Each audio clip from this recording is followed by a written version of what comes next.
Sunshine may be good for the soul, but not so much for our skin. Skin cancer is actually the most common type of cancer in the U.S. And DC News Now's anchor Chris Flanagan spoke with a surgeon at Frederick Health who shared tips on how to prevent skin cancer. His conversation is with Dr. John Zappis in What's Going Around.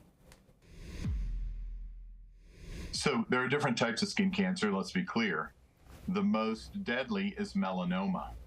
The other two are squamous cell and basal cell cancers. Those usually appear as a fleshy looking nodule, pearl colored, pink oftentimes. But the melanoma is the one that people get most concerned about. It's usually a darker pigment, but it can be variations of black, brown, clear, or even blue. What's the best way to prevent skin cancer? So prevention is the most important aspect in managing skin cancer. Obviously, sun avoidance is the mainstay of prevention. And then if you can't avoid the sun, it's to wear protective clothing and or sunscreen. Dr. Zappis, what type of sunscreen do you recommend?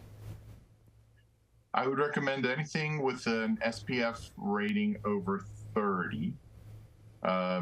I think most of your viewers will find that the prices go up as the SPF rating goes up, but really 30 is adequate as long as you reapply it every hour. Dr. Zappis, now as we get into the spring and certainly the summer, a lot of us will be outdoors, perhaps by a pool or in the ocean. We get sunburns. How do we treat a sunburn? Yeah, so a sunburn, there's a lot of old wives' tales on how to treat it, apply ice. None of those things work, and it can actually be dangerous. Sunburn is actually injury to the underlying layer of living cells in your skin, and there are different degrees of sunburn. The most mild is a first-degree burn, which can just be treated symptomatically with moisturizers and pain relief like ibuprofen or aspirin.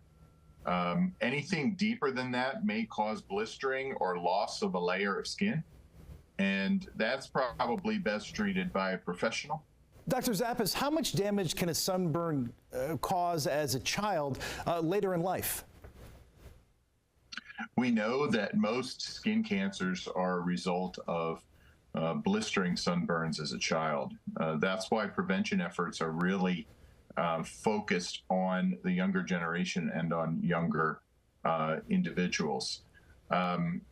The DNA damage is what we think leads to this disordered function of cells and can present itself 50, 60, 70 years later. Most people that have skin cancer have had at least one blistering sunburn as a child.